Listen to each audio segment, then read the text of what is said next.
First story was already ludicrous. Let's see how much worse it gets. Here we go. Say anything. I let them be. But later in the shower, I couldn't stop crying. I didn't let them see. On Monday, I told my lawyer everything that happened. She said what I already feared. This was starting to look like parental alienation. Slow, but intentional. She told me to keep documenting and begin preparing for a full custody reevaluation. Then the school sent a flyer home. Picture day was coming up again, but not just a regular one. It was part of something new they were doing, Family Pride Week. Each student was to be photographed with their parents or guardians. It's a message of support for non-traditional families. The letter encouraged parents to participate. It even listed the names submitted by each household for coordination. Next to Aria and Kenzie's names, it said they'd be photographed with Alora Whitman and Damian Whitman. That wasn't just wrong, it was illegal. The girls still legally carry my last name. It was clear the school had accepted the name change form without verifying it through the proper legal channels. They still carry mine. Second, the school had no documentation authorizing Alora as their legal guardian. And third, I was the legal mother. That had not changed. There had been no motion to modify custody, no consent form, nothing. I called the school the same afternoon, asked to speak with the family liaison officer, explained everything calmly. I asked them to update the records immediately and send me a copy of what they had on file. When I received the forms 2 days later, I saw the change was submitted under a parental request with Damian's signature. Alora's name was added in the slot that originally said mother. I went to the school the next morning, or in person, with a printout of the custody agreement and a copy of the emergency mediation request. I met with the principal.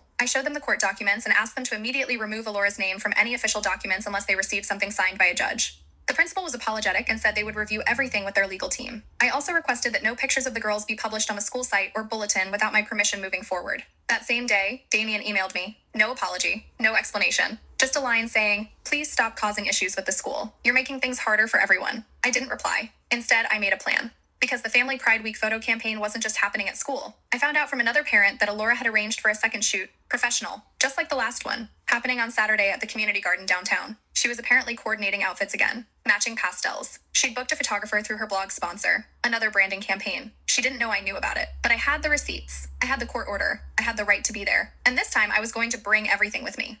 Literally, Friday came fast. I had the court paperwork printed, highlighted, and stapled neatly with a copy of our custody agreement. I also had an email from the school confirming the shoot time, Friday at 3 p.m., that lined up exactly with my scheduled pickup, which was every other Friday at 3:15 p.m. They thought I wouldn't show. They were wrong. I called the school again that morning, asking who submitted the paperwork changing my daughter's last names to Alora's. The woman at the front desk hesitated, then said she had to check. 5 minutes later, she returned and said Damian had submitted the change. No legal paperwork, no signature from me, just a parental request form with his name on it. I explained that no name change had ever been approved or even requested through the court. I faxed them the custody order again, this time with the legal names underlined.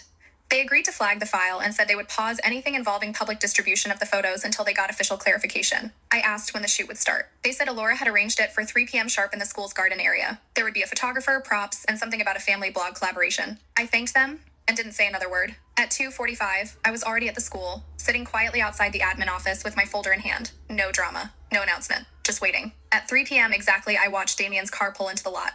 He stepped out first, holding a bouquet of peonies. Alora got out next, in a fitted white dress and matching heels. She had a wide brim hat and pearl earrings. Then came the girls, Aria in a lavender dress, Kenzie in soft yellow. Their hair was curled. They each held tiny baskets of flowers. I stayed where I was until they walked into the garden area behind the school. Alora was fixing the girls' hair, Damian chatting with the photographer.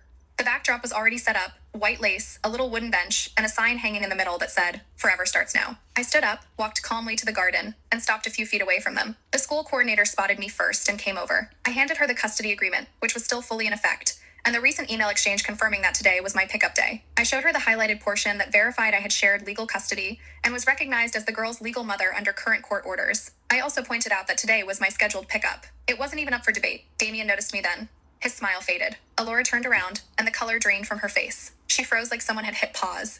Damian walked over, mumbled something about not making a scene. I didn't respond. I turned to the girls.